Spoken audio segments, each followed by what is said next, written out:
My name's Eric Martinez, and we're going to talk about Docker image development. I am not a clever person. I don't think of creative things. I'm very practical. I'm an application developer. Hence the talk, Docker image development. It's kind of like straight to the point. It's not clever or funny in any ways. But I work for the US Geological Survey at the National Earthquake Information Center over in Golden, Colorado. Been there for about 15 years doing web application development, and then also a lot of underlying infrastructure development as well. So there a long time. We have a pretty large website that gets a lot of active users. We have about 300,000 page views in any given day, and that relates to about 57 million requests. Now, our pages aren't that heavy. We don't get like thousands of requests per page view. It's actually most of our content that we serve is going to be data requests, so APIs that we have available. There's a lot of applications, iOS, Android applications that are using our data, and that's where most of those requests are coming from. So we get a lot of traffic on any given day, but it's also generated by earthquakes. So when earthquakes occur, people want more information about these earthquakes, and then they come to our site and they get this information. So this creates a really unique traffic pattern. And why do I bring all this up? We're talking about Docker image development. Well, this was the motivation for why we figured this out and how to move into Docker images for our applications. So that's just the only reason I bring that up. So real quick, of course, obligatory XKCD comic. You can read that quickly. I'm going to talk about these three main topics. The focus is going to be image development, but you're probably going to need to have like some infrastructure in front of that to use the images that you create effectively. And then you're also going to want to know how to deploy that once you get your images, how to deploy it into your infrastructure. So we're going to talk briefly about those as well. And hopefully by the end, it doesn't feel like we're just like gluing things together, that we actually have a solution that's going to make sense. And also maybe some demos. I don't know. Maybe we'll have time. So the infrastructure first.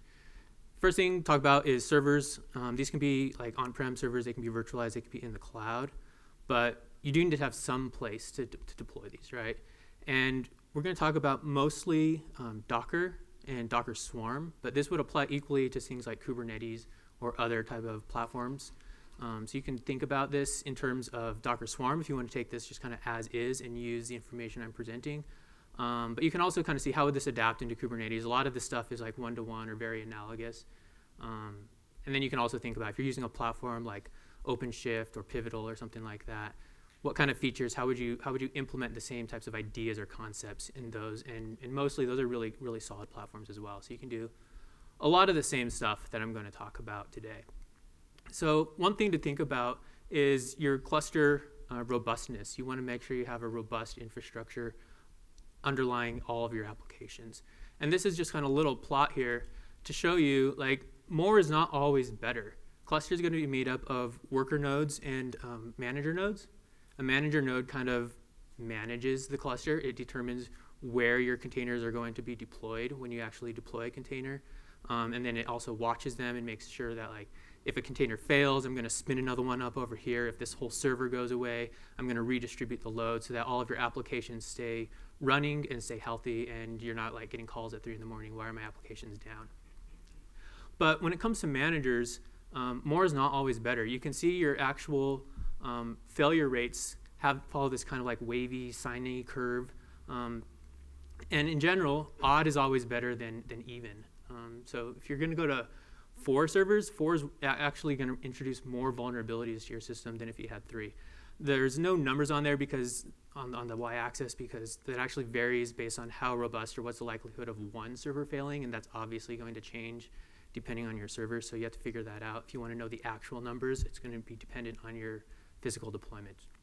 The other kind of infrastructure thing that I want to talk about is you need to have a good place to like store your images. You're going to build all these images. You need to store them someplace, and that's going to be in an image registry.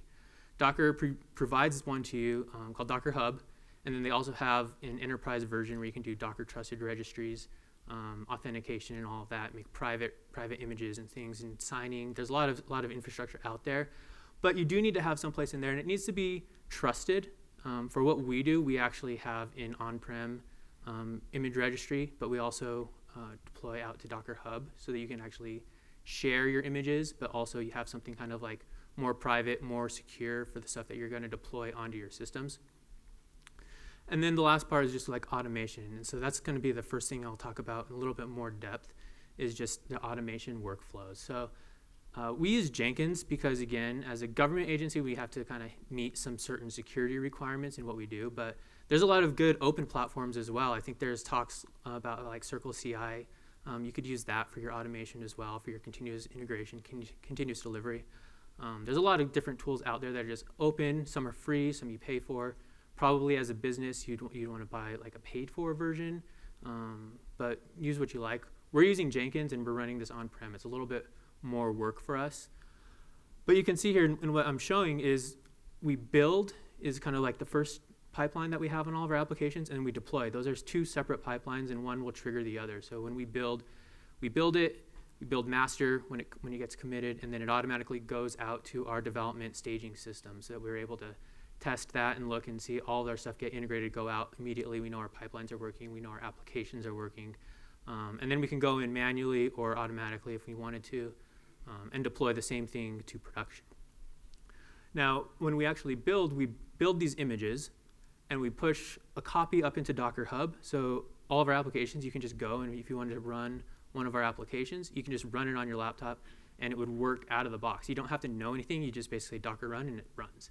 We've developed them. It takes a little bit of extra work to develop your applications to do that, but we do it. And then we put everything into an internal registry as well.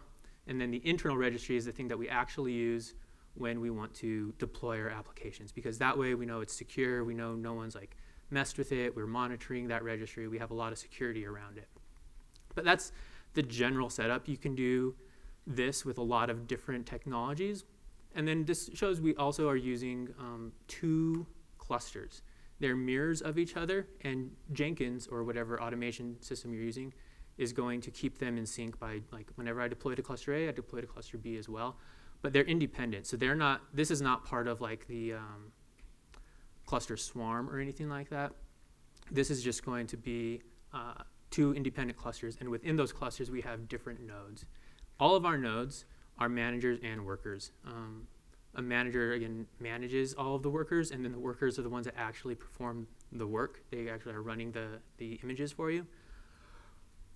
But you can make one both, or just one or the other if you want to. If you want it to be strictly a worker, it doesn't have to be a manager. Or if it's a manager, it's going to by default be a worker, but you can do what's called drain the node, and then that won't actually accept any deployments. So that's it for infrastructure. There's a lot more to talk about that. That could be like a whole talk or a whole day of just talking about how to set up all of your infrastructure, but that's not the goal here. I'm going to spend most of my time in this next section, image development. And there's great documentation online for Docker. You can read all about it at that link. And they'll go around all the different instructions. Each one of these is like an instruction, is what they call it. And this is how you build your image. You put these into a Docker file. I'm not going to go over the details of all of these, but I do want to go into some of the subtleties into how you can kind of use these a little bit more effectively, or maybe a little bit like the cleverness. You know, that I said I'm not clever. Well, I'm not clever in like an artsy or funny way, but I can be clever sometimes in how I can abuse these instructions. So these ones in bold are the ones I'm going to go over a little bit more details, and I'll touch on the other ones as well. So first one I want to talk about is arg. Arguments to me, but you know, I was actually making this slide, and my girlfriend was sitting next to me. She's like, arg, like a pirate. And I was like, no, not like a pirate at all. But, you know, full disclosure, she's a 7th grade math teacher, and she does presentations for kids all the time. She's like, they'll love it. And it's like a pirate. And it's like she has to make corny jokes to keep 7th graders entertained and interested in math, because like that's hard. So yeah, pirate, because it's args. We're gonna talk about that. This is how you can kind of like customize your build, right, in your Docker file. So what you do is you put arg name equals value, and the value that you put in your Docker file is going to be a default value for your argument. And then what you can do is use, when you're building your actual image using your Docker file, you just say --build-arg and name equals value. If you don't specify that when you build, you get your default name equals value that was in the Docker file. If you do specify it, it will override the value, and that's why it's an argument, because you can change it, right? The trick to this is if you put the arguments before your from, the from is the instruction that tells you like what is going to be the basis for my image. So it's like, oh, I'm gonna build a web application, right? I might start from an Apache image or an Nginx image or something like that. That's what you would use for from. If you put the arg before your from, you can actually use the argument to change your base image. Otherwise, it's pretty locked in. And why might you want to do this? Well, typically, it's nice to kind of test or have the default be like latest or something like that. But when you deploy, you really want to lock everything down. You want to make sure that you're not going to deploy one thing to dev and another thing to production or to your different environments and be like, well, why didn't it work? It worked in dev, and you know that age-old argument that you have with your dev and your ops teams. But so what you do is you basically, when you want to build these for your deployments, you would lock in, or you can even change them. So like when we put our images out there, what I said before, we put them into Docker Hub publicly. Everybody, you can go download them right now. We also put them into our internal registry. Everything that we deploy and everything that we build is built off of our internal registry, not anything that's out on Docker Hub. But we want this to work. We want you to be able to rebuild these as well. If you download all of our Docker files, everything's open source. So what we put actually in our image files is the Docker Hub references, so like the base CentOS image or something like that. But then when we actually build, we switch over and say, use the CentOS that we've said is good. So that's a little bit of a trick that you can do in order to leverage that same kind of like full transparency, but also get security in your Docker images. The next thing is a little bit of a complicated task, and it brings in some of the other instructions as well. It's not directly tied to an instruction, and we're going to talk about copy here in a second. But multi-stage builds are the way that you want to build your applications if you need to, say, compile them, right? So if you have, say, like an Angular application, or even like if you're writing C code or Java code or something like that, you're going to have the source code in your repository, and your build time is going to check out all that source code, and then it's going to compile it into your image, right? Well, you don't want to have like your JDK or your GCC compilers or Node or anything like that, because you don't need all these libraries at runtime when you're actually going to execute your application or serve your application. You don't need those in your image. And it's really hard to kind of like compile all that, bring in all of these libraries, and then try to get rid of them if you just used a single stage build. So you use multi-stage builds. And so we create basically like a build environment. And so we can use like, for an Angular application, for example, you might start with your build environment starting from a Node image because it has all those things that you might need in order to build an Angular application. And then what you can do is it builds like the bundles, like your main.js, your index.html, things like that, right?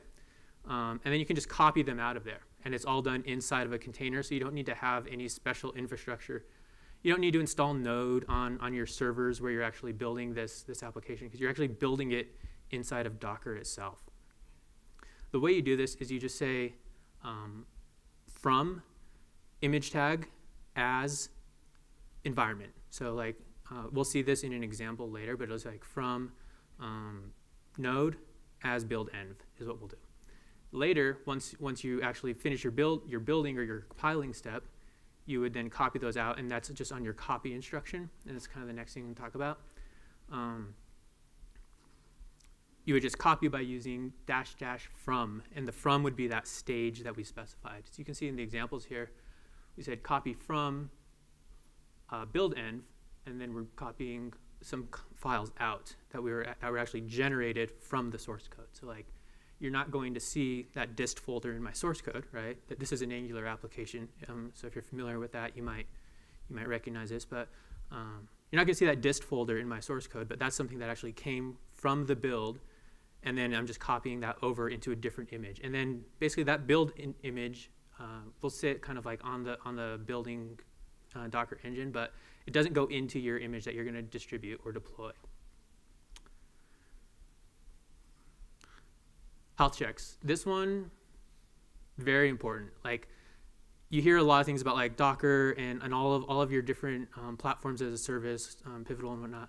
They talk about like being able to auto like self-heal, right? Like if your applications go away or fail in some way, it can automatically like tear down that application and re-provision a new application, and you don't have to deal with anything. Well, health checks are key to that. because without a health check, all it does is it makes sure that your process is running. It doesn't make sure that your application is actually healthy. And that's an important part, because if you're running an application, say it needs to connect to a database to get some data, and then it serves that data out to a web application, for example. If it can't connect to the database, well, your process, your Apache process or Nginx or Node.js Express server or whatever, it's still running. So by default, Docker will say like, oh yeah, your application is totally healthy. But your users will come and say like, your application's not working. I can't get any data. It just sends some sort of like database connection error message back. So the way you do that is you write a health check. And now this is built into Dockerfile, but like it's not really gone over in detail a lot. And so what you want to do is use a health check that actually checks the application the way your users might be using your application. So if you have a web service that's getting data from a database, you might make sure that you can get data from a database. If it's like actually calculating certain things, you might want to send it some known inputs, make sure you're getting the known outputs so that nothing's going wrong with your data in between somehow. I don't know all the details of what you might want to check, but there's a couple examples I'll go over here. Things I wanted to talk about though is kind of tuning your health checks. So the interval is just going to tell you like how often your health check should run. So 20 seconds. You can use S is seconds. You can use other kind of unit specifiers as well. The trick to this is this actually runs in your startup time and then forever. As long as your container or your service is running, this is going to run every 20 seconds. So it might be putting some load on your system. So you have to kind of tune that. Like if you're going to be putting massive load on your system, you might have to know you have to scale your system to be a little bit bigger so that it can deal with like your health check load that you're going to be putting on it. Or maybe you just run it less often or something like that. It's also going to be the timeout. So your health check script can run for this long before it just says like, you know what, your system's not healthy. It's just hanging, we're not getting responses, it's unhealthy. The start period is kind of a little bit of a tricky one, and it plays in with the interval. But with the start period, it says like when I initially deploy this container, it might take up to a minute for it to become healthy. Right? If it's a database, it's spinning everything up, it's loading up these libraries. It might take you like a minute in this example or something for it to become healthy. So even if your health check fails in that first minute, don't worry about it. Don't like tear it down and start again, because it's always going to take that minute, right? You're not going to be any faster the second time around. But the interval is still running on that 20-second interval. So even in the startup time, what would be nice is if you could, during startup, health check like once every 5 seconds until you become healthy, and then once you're healthy, maybe only check once a minute or once every 5 minutes or something like that. But that's not an option right now. So that would be really nice if you could do that. And you can see here, this health check script is a variable. We're gonna look at that in a second. But just note, like, that's not actually a script or something like that. It's a variable, and we'll see it in a minute, a little bit later. Here's a couple example health checks that you might use. The one on the left is for a Postgres database. The one on the right is for just any kind of arbitrary web server. You would probably want to expand on this. This is doing very basic checks for you. So on the left, it basically makes sure that it can connect to the database. If you say echo like select one into PSQL with all these arguments, if you can't connect to the database, that will fail and exit with like a non-zero exit status, and then you check that afterwards. These are just, by the way, they're written in Bash. They're very simple. You can write them in any language as long as your script is executable. So if you have like a Node.js or an Express application, you can write your health check in Node, because that's already going to be in your container. What I would avoid is, I have a Java application that I'm running. Don't like write your health check in Node and then you're like, now I have to run Node and Java. Like no, don't do that. Try to avoid bringing in extra libraries. So you might want to do more. You might want to actually check the data in the database, make sure the data hasn't become corrupted, or that like your schema is correct. So you might want to do more, but this is just very generic. And the same thing in your web server. You might want to do more. This is basically just fetching making a request, and then making sure that your response code comes back 200 OK. So that's really simple, but you might also want to do other things like, are my redirects working correctly? Like, are my pretty URLs working? Like, that's something that you might want to check. you might want to check that like the thing that you're getting is actually the thing you would expect to get. And what's nice is these health check scripts run inside your container. So you have access to the whole container file system. So you can see what the file looks like on disk, and you can also see what the response looks like coming in from the web server. So you can compare those two things and make sure that you're actually getting what you hope to get. So that's something that's worth checking as well. Demo. How am I doing on time? I think I have time. We can do a demo here.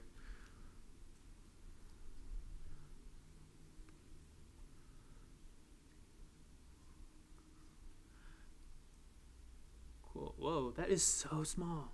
Does everyone have supervision? I thought I was so prepared.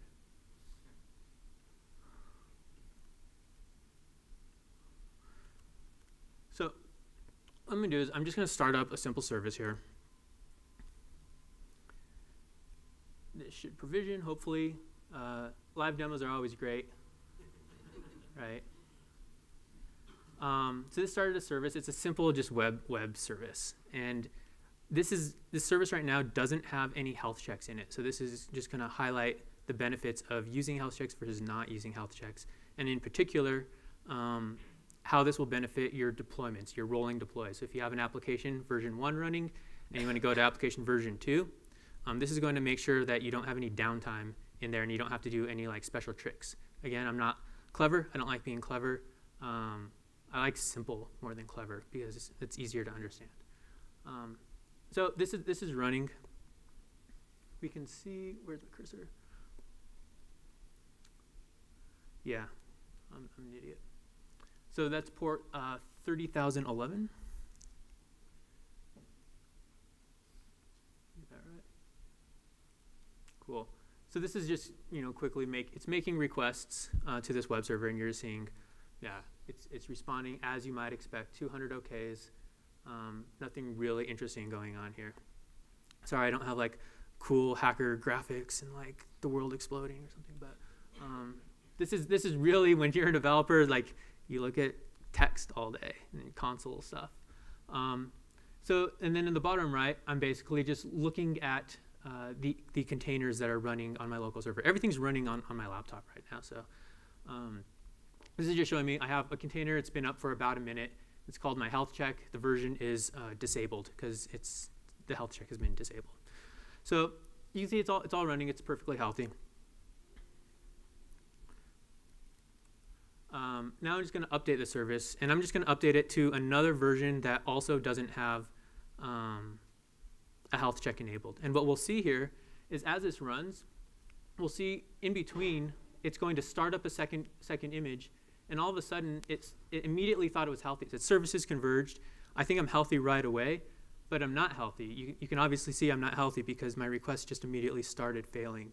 And that's because I built in some latency. I can show, if you're interested, I can show you the file, but I basically said like sit for 10 seconds and then start up your image, even though that like primary process started up. So that's Docker's built-in behavior. It says like your primary process is running, process ID 1, that's running. So obviously your container is healthy because you haven't told me via a health check that your container isn't healthy. So it immediately thinks it's running even though the actual web server wasn't running. And you can see pretty quick, like 10 seconds or so, it automatically recovered. And so that's kind of the no health check. That's a default behavior you would get. And that's what a lot of people might experience when they go to deploy or upgrade the first application. They're like, I read all the docs. It said it would be like 0 downtime. It would spin everything up. I did everything right. Why isn't it working? Well, it's probably because of your health check. So now I'm just going to do this with the, I think it's enabled. I should have double checked this, but I'm going to do this, and we're going to deploy it with a health check this time. And you can see here, or what you should not see, is any errors. It's going to be hard to kind of know, but you can just look at the date stamp. It's ticking once a second. It's making a request. And it's actually sitting here. It didn't say the services converged. It waited about like 10 seconds or whatever that delay is that I built in. It waited about 10 seconds, and then it's like, now you're healthy because the service has actually come up. And what we didn't see in the top right was any failures. Like we didn't see any of those errors coming back. And so that kind of demonstrates the 0 downtime nature of this. Now, there's a lot of little switches that we could put in. How many, like I'm only running one replica. That's why there's only one container there. I could run lots of replicas. I could do like 6 replicas and update 3 at a time or something like that. And it also depends if you like start your updates first or if you stop your updates first. That can lead to some downtime. So you have to do kind of like everything right. I'm talking to my coworkers and they're like, why isn't it working? I'm like, because you're doing it wrong. That's why it doesn't work. So yeah, glad they were here to hear you laugh at them. So just going to stop this, and then we'll move on.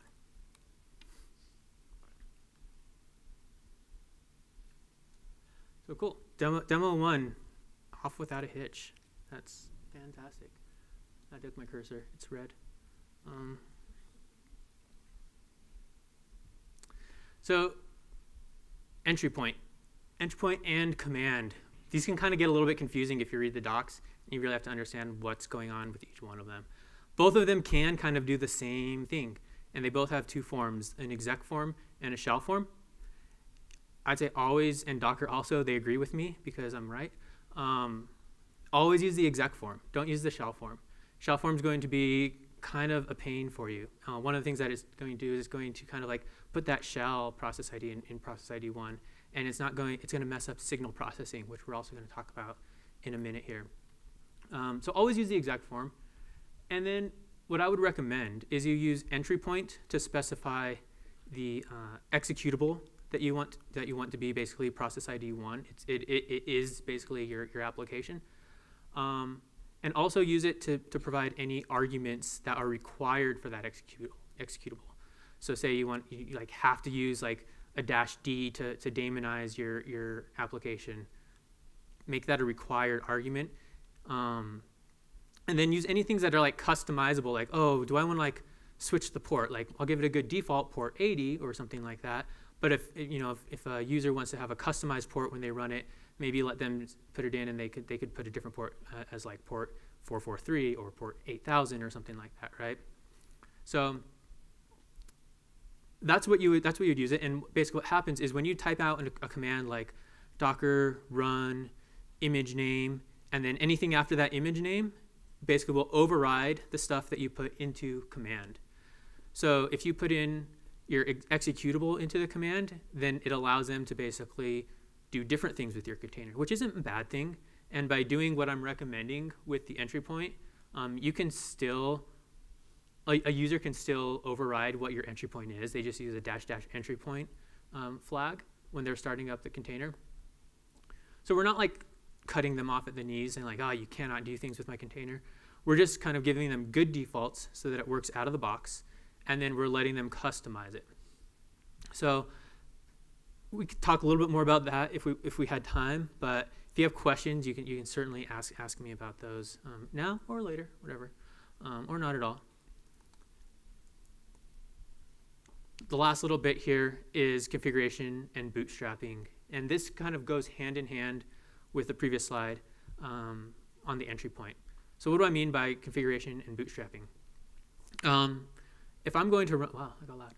If I'm going to run my application, say Nginx, for example, I'm not going to put Nginx as my entry point command. I'm going to write what I call, or we typically call, a Docker entry point script. It's an example there. And then what we'll actually do is we'll do some bootstrapping in there, which gives us the opportunity to customize our application, right? Customize configurations based on where it's being deployed or whatever. Change things if we need to change anything in our application at startup time for customizations. And we can also do hooks. So we can have like a real generic kind of like Angular-based application, and then we can customize it through hooks. So I don't have to rewrite my entire image every time I want to deploy a new Angular application. I can just kind of rewrite it through, customize it through some hooks. Keep in mind that when you do this bootstrapping, your Docker entry point script in this example does become your primary process ID. So that's the thing that Docker is going to watch. If that process exits, your container is gone. So don't let your process exit. We'll see this in a second here. here.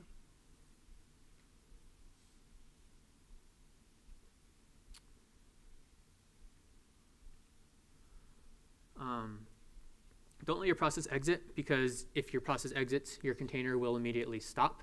This is an example. This is kind of small too. A little bigger.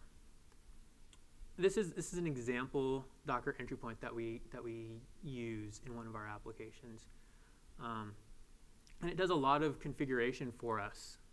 So one of the things here is it's like writing out an nginx configuration file, this nginx conf directory, and kind of customizing our application. So we're setting some expires headers. This is, if you've deployed Angular applications, this is an Angular application. So we're doing this to kind of write some rewrites in order to serve your application correctly. And then we also do some pretty interesting things. I don't know, interesting, clever, 4-letter word. It's proxy pass, and this is for our users. So this bit here that I'm showing you is so that if you go out and downloaded this application and started running it from an image, it would work, because a lot of the data we're pulling is coming from our website, and so we set up these proxies. So if you look for /fdsnws, you're not going to have that. You're not loading all this data into your image. It's not accessible to you. But through a proxy, it just says, instead of going locally for FDSNWS, just head over to the Earthquake website. You can get the data from us there. That's a URL. You can totally use it. And then down here, we have this health check. And so I'm actually dynamically writing the health check. That's a little bit so you can customize it. Instead of having you could just have a script on disk, but you might need to do different things, like maybe your application is listening on a different port or something like that, or it's a random port, or you want people to be able to customize that port. If that's an option where you say oh, I'm going to let you do that through an environment variable, an argument. We talked about that earlier. We'll talk about it a little bit more later. Your health check needs to know which port to use, right? You can't just hard code that someplace, because your health check would suddenly fail. Your health check's like, I'm hitting port 80, it's not accessing. It's like, well, yeah, because I'm listening on port 443. Where have you been? It's like, I was statically written, buddy. Another thing we're doing here is, again, this is an Angular application. If you write Angular applications, you might know a little bit about this, but there's this deploy URL and this base href URL that kind of says on my site, if your whole site is Angular, this isn't a big deal. But if your site is running a whole bunch of content, and then in one directory is where you want your Angular application to be deployed, you use this base href property in your build when you're building Angular, right? The hard thing is we want our application to be, anyone can use it. So we're running it on our website, and it's at /earthquakes/event page is where the application is available. Maybe you want to put it at some place called /event or /totally not from the USGS. I did this all on my own. You could do that, and we're allowing you to do that by writing this dynamically for you. And so you would just have to kind of be consistent. You can do that. Probably that's left as an exercise to the user. That's my favorite thing to say. The last little bit here, and we'll talk about this a little bit more, is signal processing. Again, this Docker entry point shell script is the thing that Docker considers my primary process. It's process ID 1. When you say Docker container stop, or if you're upgrading and Docker internally has to stop and start containers, he's going to signal this process. Bash by itself isn't going to do a whole lot with that signal. It'll just be okay, I'm dead. So what we're doing is we're actually trapping that signal, and then we're forwarding it along to Nginx. Now, this is a little bit contrived. Nginx can do signal processing itself, and it has different signals for reload, graceful restarts, and you just send it the proper signal. That's done through the stop signal instruction in your Docker file. But yeah, Nginx could do this itself. I'm kind of showing it here to show you how you might do this. If you maybe say you wrote some other application or you're using some software that doesn't handle signals in the proper way, you can do some more graceful shutdowns. And by graceful shutdowns, what I mean is you don't want to cut off a kill -9 in-flight connections, right? If someone's made a request to your server and then it's in the process of like getting served and getting sent back, and it's halfway through, and you're like, you're done. The user is going to be upset. It's like, well, like what happened? It was all working, and now it's not working. And maybe that's okay if you're like just undeploying an application, like that application is crap, get rid of it. Maybe it's okay that it like stops working a half a second earlier for one user. But if you're upgrading your application, you want it to stay up. You don't want someone to be like, why was it down? It goes down for like 2 seconds every time I upgrade my application. That's not so good. And that'd be because like it would be turning off your containers and shutting off those in-flight connections. So you definitely don't want to cut them off like that. You want to have graceful shutdowns, graceful startups. And that's what we can do here. And you can see at the bottom, I'm just grabbing that child process ID, and then I'm waiting on the child. Because if I didn't wait on the child, then my script would exit, and my container would shut down, and my application would never be healthy, and I would be really annoyed. So yeah, that's going to kind of wrap up the basics of like building an image. I think I missed showing you guys the Docker file. I don't know where that link was, but I missed it somehow. But this is a Docker file, and I wanted to show this. I said I would show this, and so I'm going to kind of circle back. You see at the top how we're using like these build arguments here before you're from, right? And so this is how I'm customizing it. So this is what we put into GitHub. This is out on GitHub. It's a public repository. You could go there if you wanted to. And it was just a USGS, that's our organization on Docker Hub, Node version 8, and USGS Nginx, and implicitly that means latest. So just the latest version of our Nginx image. But again, even though that's in our organization on Docker Hub, that's not what we're going to use as our base images when we actually build our applications and deploy our applications.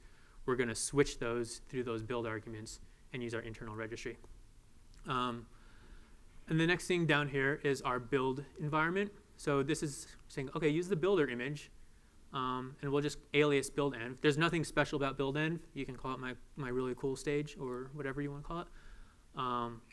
But yeah, this is just basically our build, and that's going to say our build image is Node, because again, this is an Angular application, so we're going to start with Node so that we can compile our Angular application. And I just run npm run build blah blah blah. There's the base href that we were talking about. And then this base href is actually, it's not a variable at this point. At this point, it actually is the literal text base_href. So that's what it is, and that's what goes into it. And then you saw in that Docker entry point how we're actually changing that base href in what we built.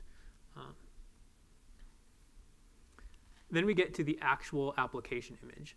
And so this is our from image. So this is now Nginx. Now we're starting over basically in Nginx. And this guy, everything that happened up here is still available to us if we reference it as the build environment. We set a couple variables, and then we go ahead and just copy stuff out. So we're copying stuff, and we showed this earlier, pretty much the exact same lines, copying stuff from the build environment into our deployed image. So that's kind of how that all works. The other thing to kind of keep in mind is you never want to run your applications as the root user. There's some exploits where if you run your container as a root user and your container gets compromised, that attacker can then have access to the host system as root user. I'm not going to go into the details of how that can happen, but it's a thing. More than don't run it as the root user, don't run it as any user that exists on the host. Because then you won't have these permission kind of like overrides or conflict or anything like that. And you also won't get confused. You're like, why doesn't it work? I'm running it as the Nginx user here, and it's the Nginx user there, and it's not working. It's like, because they're different users. If you actually look, they're different. They're going to be different user IDs probably. And you can get lucky, and you can force things, and you can get clever. But clever is a 4-letter word the way I spell it. So yeah, I just wanted to go over that. I don't know where I missed that in my slides, but that was definitely something to talk about. And signal processing, I think we talked about signal processing.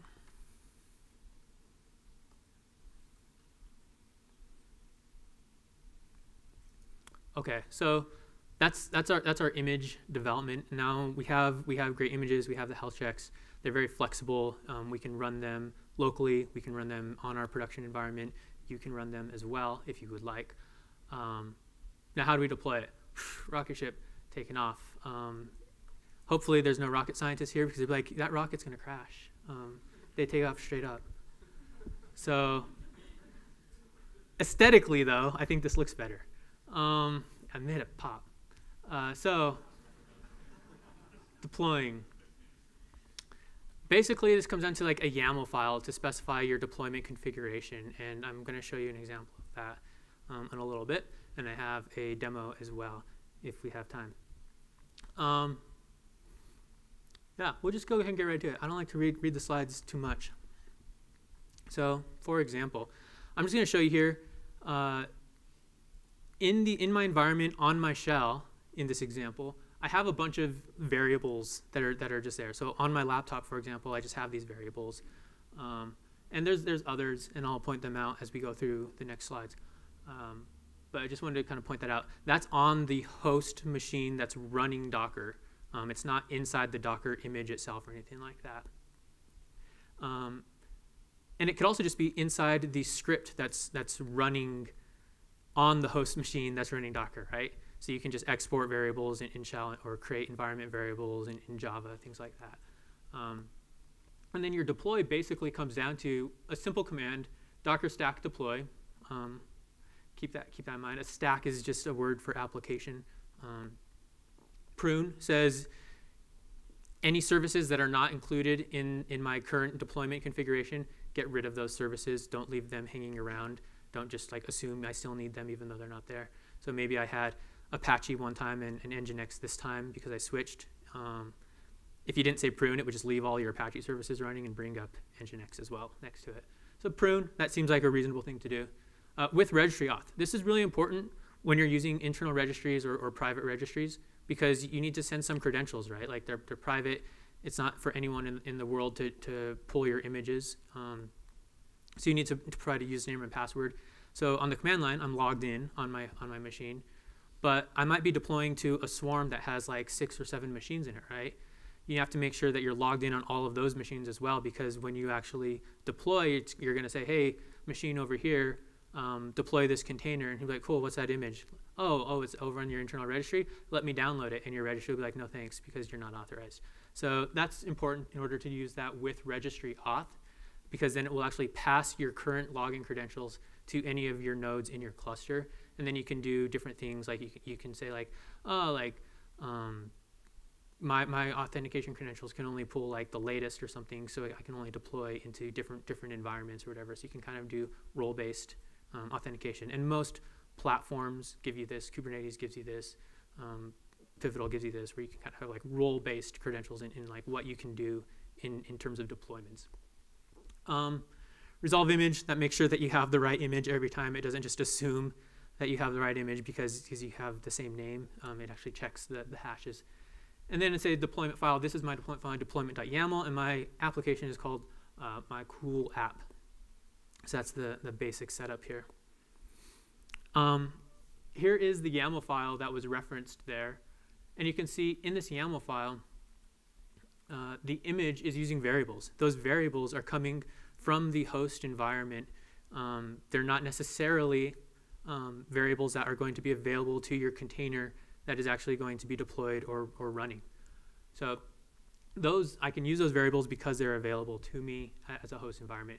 You can say some replicas. I want 3 copies of this service. I say I only want these replicas to be deployed on nodes in my cluster that have some label with a value. So you can be specific there if you want to. If you're like, oh, I'm going to say like these nodes are my production, and these nodes are my QC, and these nodes are my dev or something like that. It's like only deploy to dev or something like that. Or maybe you have your high availability nodes and then your heavy processing loads or something like that. You can say like this application is really important. Give him dedicated resources and don't let all these less important applications come and get deployed onto the same servers and steal those resources away. So you might want to provision in that way. So you can do a lot of things with your constraints. Some update, restart policies. This is the one I want to really point out there is the order being start first. If you're running lots of replicas, maybe the order isn't as important. It depends on your parallelism. But basically, if I only run one replica and I say stop first, when every time you go to deploy, even though we did the health checks right and everything else right, what it'll do is like, oh, you want to upgrade this container? Let me stop that container. It goes away. Your service is no longer running. Your users are no longer happy. And now let me bring up another container. That's not a great way to go. But if you say start first, he says, oh, you're running, you want to upgrade, let me just go ahead and bring up the upgraded version, and then when it becomes healthy, I'll take down the old version that you don't want anymore. So that's what we saw earlier in the demo. You can get away with doing stop first if you can run like multiple replicas and you do like less than that number in your parallelism. So if I'm running 5 replicas and I do parallelism 3, it will basically do tear down 3 immediately, bring up those 3 when they become healthy. It'll tear down the last 2 and bring up the last 2. Now you might have some degradation in service. If you need all 5 of those all the time, then you probably don't want to do that. But if you're like, I can probably get by with 1 or 2, then you can kind of run it that way and say a stop first. And that could be important if your host machine doesn't have enough resources to run extra copies all the time. So just something to keep in mind. The next part is the environment. Now these are variables that I want to basically create as environment variables in the container that I'm starting. So you can hard code them, obviously. You could just say like, name equals value and just hard code that in. What I'm doing here actually is using variables from my host system. So again, on the shell on my Mac has a variable called like dbHost in the environment, Postgres user, and PG password. If you just say the variable name, it will actually create a variable of that same name and look for what's in the environment and just use that same value. So I'm going to have it. That's basically the same thing as saying dbHost equals dbHost, but it's a little bit of a shorthand. Maybe it's confusing. Typically, I like to just write out dbHost equals dbHost because I like it to be clear and simple. I don't want to be like, well, what's that? Is that like a variable or is that just is that a key value? I don't understand. So I just showed it there for an example, and that's the only one because it's like typically I do it the other way, and especially you might need to rename these. Like my host system has a variable called db password, but my database actually needs a variable called pg password. So you can rename them that way. Ports is pretty obvious, but the subtlety here is like I'm not specifying the port. I'm letting the Docker swarm choose the port at once. Because if you specify the ports, you kind of have to keep track of that. And as you're deploying more and more applications into your cluster, you're like, okay, what ports do I have available? So, oh man, let me look at all the services that are running right now and clean up all my ports. So that's important. Let that pick the port for yourself or automatically. And last bit is configs. The configs actually go into the swarm and they'll persist across updates and whatnot. So you can specify these configs, and they're kind of similar to environment variables, but environment variables are a little bit more like key value pairs. And these are like you can specify like a whole like configuration file, and it exposes it as basically what looks like a file inside the running container. And then you can read that file and do things with that file. That file could even be an executable that you can run to do other things. And you can also use it outside. So your config that you attach to a service could be used by some other service that needs to take some action on your first service. I had a demo to show that. I think we're not going to have time. So service discovery is the last little bit here. And this is going over the details of, okay, we chose a port at random. How do I then know what that port was? That's the first command. And then also route my users to their application based on the path. So you come in and you say earthquake event pages in our example, and it says, okay, well, that path goes to application 1 on port 30,000, and it goes ahead and routes that for you. So that's a simple service discovery, and there's some magic that I could go into, but I think we're running out of time. So That I will just open it up to so questions. If you have questions, if there's no questions and people want to stick around, I can show like the really short demo. It goes pretty quick to kind of show this service discovery and everything like that. But yeah, thank you.